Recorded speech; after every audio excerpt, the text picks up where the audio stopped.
The Tale of Genji by Lady Murasaki Shikibu. Chapter 10. Divine Tree. The departure of the Seigu, the daughter of the Lady of Rokujo, for her destination was in the Temple of Ice, which was postponed from time to time, owing to different circumstances, was at length arranged to take place in September. This definite arrangement delighted the Seigu, to whom the uncertainty of the event had been somewhat tiresome. Her mother also made up her mind to accompany her to the temple.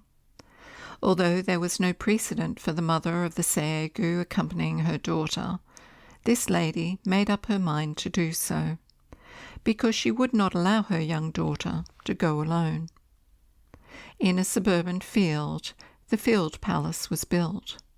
It was of wood, and surrounded by a fence of newly cut branches of trees. In front stood a huge torii of logs, and within the compound were the quarters of the Kanzu Kauza. Here the Seigu took up her residence, where her mother also accompanied her. When the 16th of September, which was fixed for the departure, arrived, the ceremony of her last consecration was duly performed on the banks of the river Katsura, whence the Sacred Virgin went to the imperial palace to have the farewell audience with the emperor. She was accompanied by her mother. The father of the latter had been a great personage of state, and she had been married to a royal prince at 16. When there had been every possibility of her coming to the court in a position far superior to what she now enjoyed. She was, however, bereaved of him at the age of 20, and now at 30 she comes to take leave at her departure for a far-off province with her only daughter. The Seigu was about 14 years of age, was extremely delicate and fair to look upon, and when presented to the emperor he was struck by the charms of her youthful appearance. Numerous carriages were arranged at the front of 8 state departments to see her off in state, besides many others along the road full of spectators. Late in the afternoon her party left the palace and turned away from Naijo, round to the highway of Toin, and passed by the mansion of Genji, who witnessed their passing, and sent the following to the Lady Mother with a twig of Sakaki, divine tree. Bravely you quit this scene, 'tis true, but though you dauntless fly so far, your sleeve may yet be wet with dew before you cross Suzuka River. The answer to this was sent to him from beyond the barrier of Osaka meeting path in the following form. Whether my sleeve be wet or not in the waters of the Suzuka River, who will care, too soon forgot, will ice be that lies so far. And thus the Lady of Rokujo and her daughter disappeared for some time from our scenes in the capital. It was about this time that the ex-emperor was indisposed for some time, and in October his state became precarious. The anxiety of the public was general, and the emperor went to visit him. Notwithstanding his weakness, the former gave him every injunction, first about the heir apparent, then about Genji, and said, "Regard him as your adviser, both in large and small matters, without reserve, and not otherwise than if I were still alive. He is not incapable of sharing in the administration of public affairs, notwithstanding his youth. He has a physiognomy which argues great qualities, and for this reason I made him remain in an ordinary position, without creating him a royal prince, with the object that he should be able to take part in public affairs. Do not misconstrue these ideas." There were some more injunctions given of like nature relating to public matters, and the emperor sorrowfully and repeatedly assured him he would not neglect them. Such, however, are not subjects which we women are supposed to understand, and even thus much that I have mentioned is given not without some apprehension. A few days after the visit of the emperor, the heir apparent was brought before his dying father. There had been some idea that he should be brought on the day when the emperor paid his visit, but it was postponed to avoid any possible confusion. The boy prince was apparently more pleased at seeing his father than concerned at his illness. To him, the ex-emperor told many things, but he was too young to heed them. Genji was also present, and the ex-emperor explained to him in what way he should serve the government, and how he should look after this young prince. When their interview concluded, it was already merging towards the evening, and the young prince returned to the palace. The royal mother of the reigning emperor, formerly Kokiden no Nyogo, would also have visited the ex-emperor, but for her repugnance to encounter the Princess Wistaria, who never left his side. In the course of a few days, the strength of the emperor began to decline, and at last he quietly and peacefully passed away. And now the court went into general mourning, and Genji, being one of the principal mourners, put on a dress of wistaria cloth. So frequently did misfortune fall on him in the course of a few years, and his cares became really great. The funeral and the weekly requiems were performed with all due pomp and ceremony, and when the 49th day had passed, all the private household of his late Majesty dispersed in the midst of the dreary weather of the latter part of December to their own homes, the Princess Wistaria retiring to her own residence in Sanjo, accompanied by her brother, Prince Hyobu Kyo. True, it is that his late Majesty had been for some time off the throne, but his authority had by no means diminished on that account. But his death now altered the state of things, and the ascendancy of the family of Yudaijin became assured. The people in general entertained great fear that infelicitous changes would take place in public affairs, and among these Genji and the Princess Wistaria were the most disturbed by such anxieties. The new year came in, but nothing joyful or exciting accompanied its presence. The world was still. Genji kept himself to his mansion. In those days, when his father was still in power, his courtyard was filled with the carriages of visitors, especially when the days of the appointments were approaching. But now this was changed, and his household secretaries had but little to occupy them. In January, the Princess Momozono Peach Gardens was chosen for the Seiin of the Temple of Kamo, her predecessor having retired from office, on account of the mourning for her father, the late ex-emperor. There were not many precedents for princesses of the second generation being appointed to this position, but this princess was so chosen owing, it seems, to the circumstance that there was no immediate issue of the imperial blood suitable for this office. In February, the youngest daughter of the Yudaijin became the Naishi no Keme, in the place of the former one, who had left office and become a nun after the death of the ex-emperor. She took up her residence in the Kokiden, which was till lately occupied by her sister, the empress mother, who at this period spent most of her time at her father's, and who, when she came to the court, made the Yum Tsubo, the plum chamber, her apartment. Meanwhile, the empress mother, who was by nature sagacious and revengeful, and who during the late emperor's life had been fain to disguise her spiteful feelings, now conceived designs of vengeance against those who had been adverse to her. And this spirit was directed especially against Genji and his father-in-law Seideijin, against the latter because he married his only daughter to Genji, against the wishes of the emperor when heir apparent, and because during the life of the late emperor his influence eclipsed that of her father, Yudaijin, who had long been his political adversary.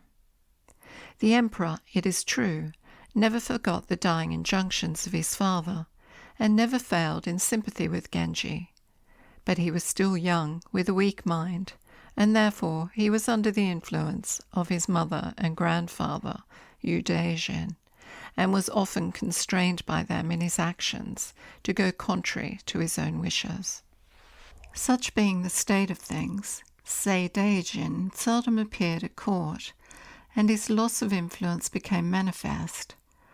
Genji, too, had become less adventurous and more steady in his life, and in his mansion Violet became the favourite object of attraction, in whose behalf the ceremony of Moji had been duly performed some time before, and who had been presented to her father.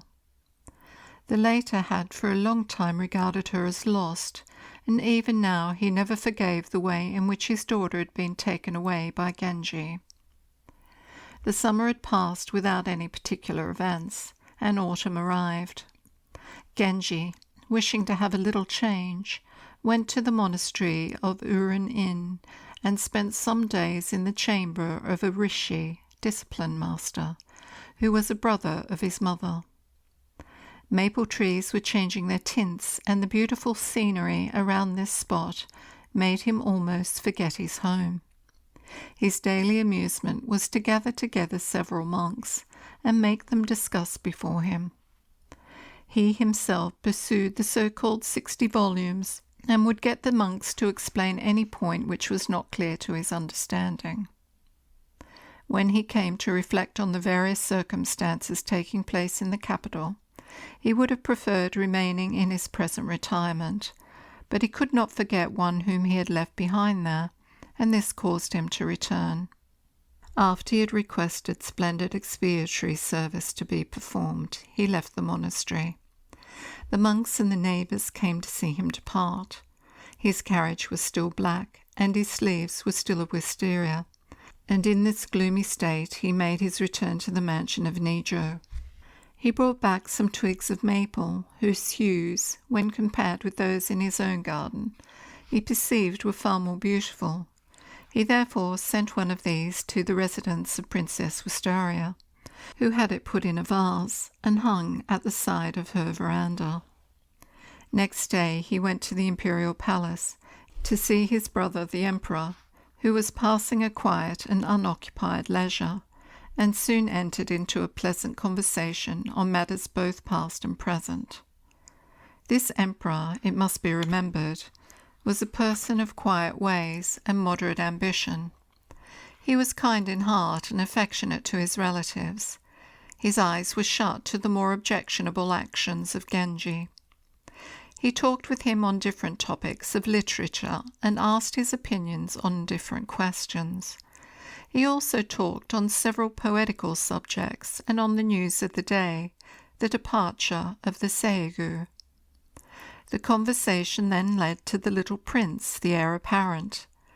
The empress said, "Our father has enjoined me to adopt him as my son, and to be kind to him in every way. But he was always a favourite of mine, and this injunction was unnecessary, for I could not be any more particularly kind to him. I am very glad that he is very clever for his age in penmanship and the like." Genji replied, "Yes, I also notice that he is of no ordinary promise, but yet we must admit that his ability may be only partial."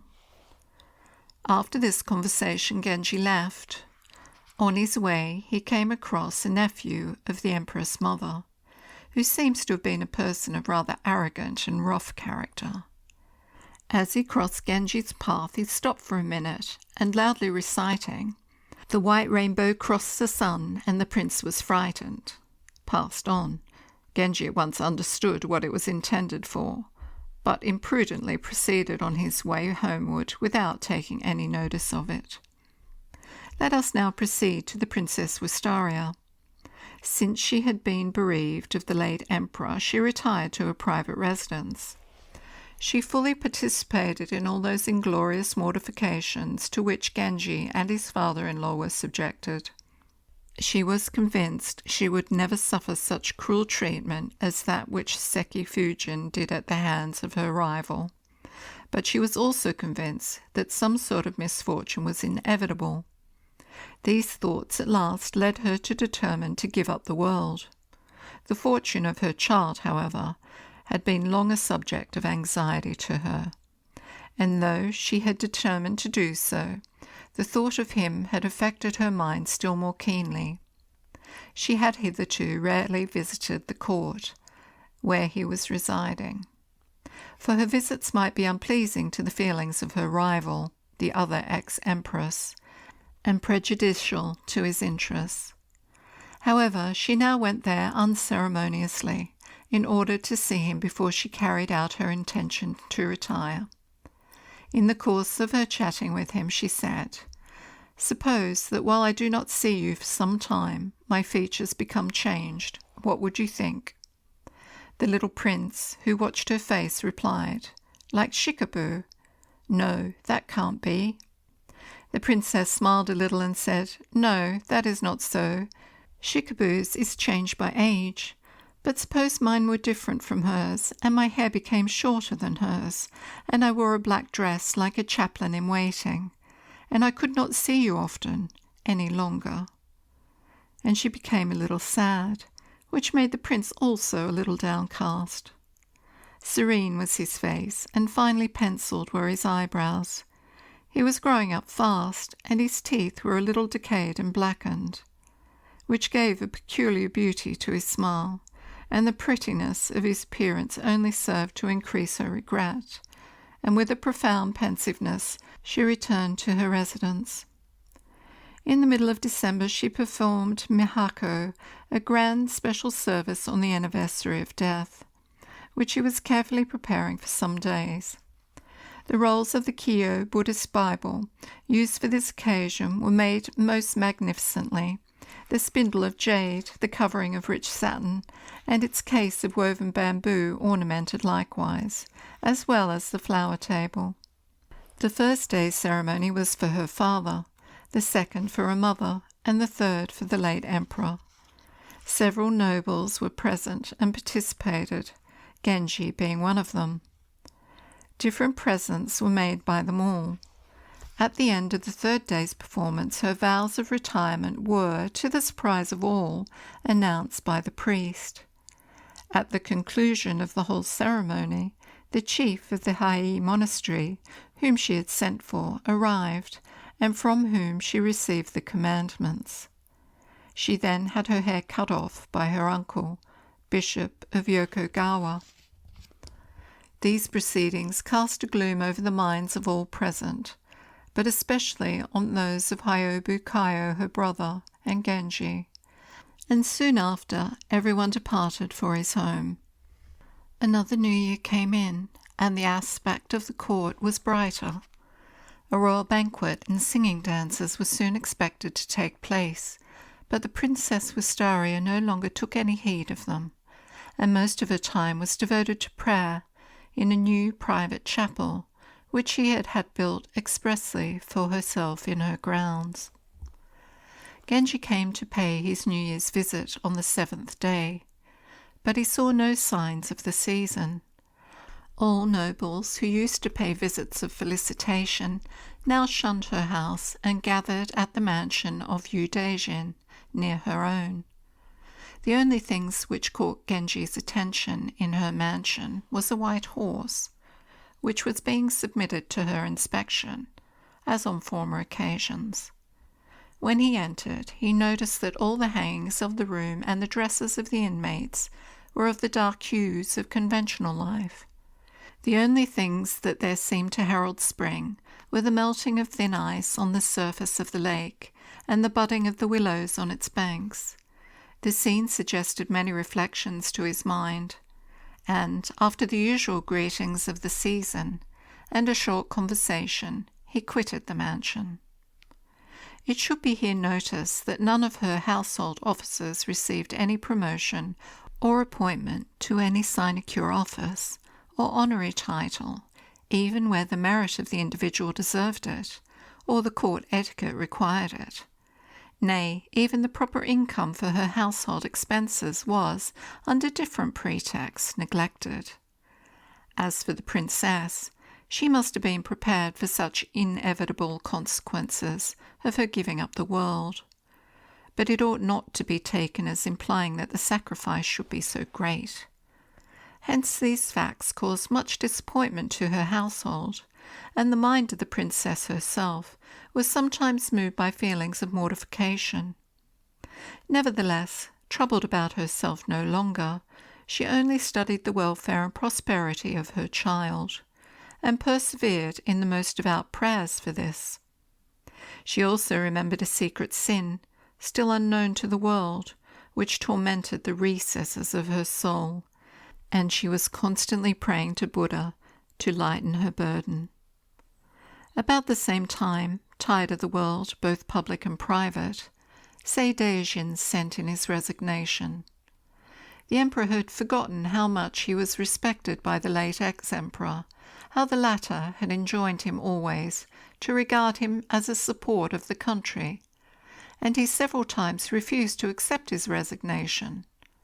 But Seidejin persevered in his request, and confined himself to his own mansion. This gave complete ascendancy to the family of Yudejin. All the sons of Sardejin, who formerly had enjoyed considerable distinction at court, were now fast sinking into insignificance, and had very little influence. Tono Chujo, the eldest of them, was one of those affected by the change of circumstances. True, he was married to the fourth daughter of Yudejin, but he passed little time with her, she still residing with her father, and he was not among the favourite sons-in-law.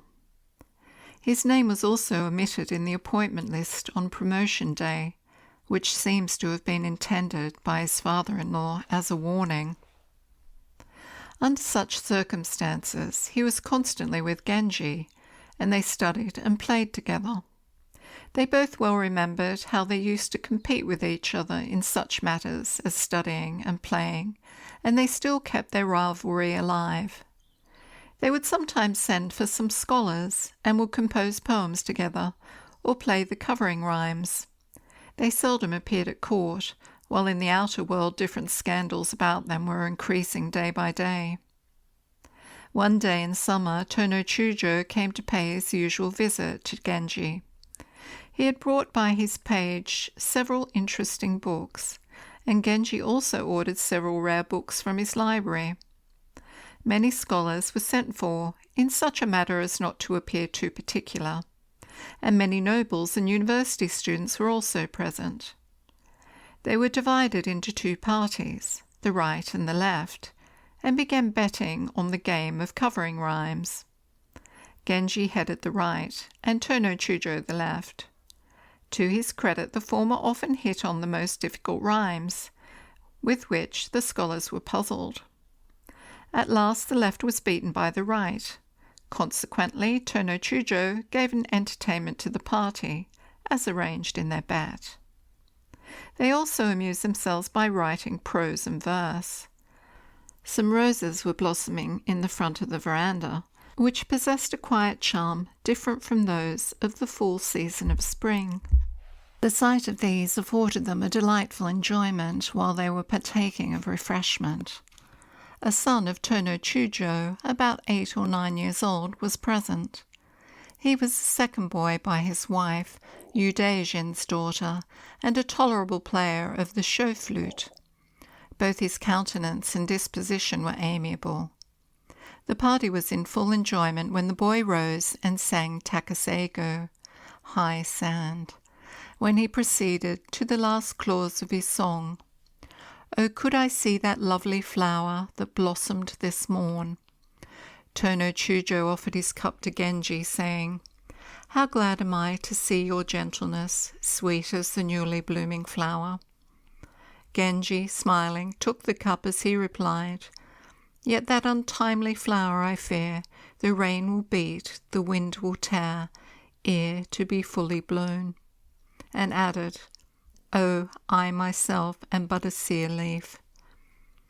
Genji was pressed by Tono Chujo to take several more cups, and his humour reached its height. Many poems, both in Chinese and Japanese, were composed by those present, most of whom paid high compliment to Genji.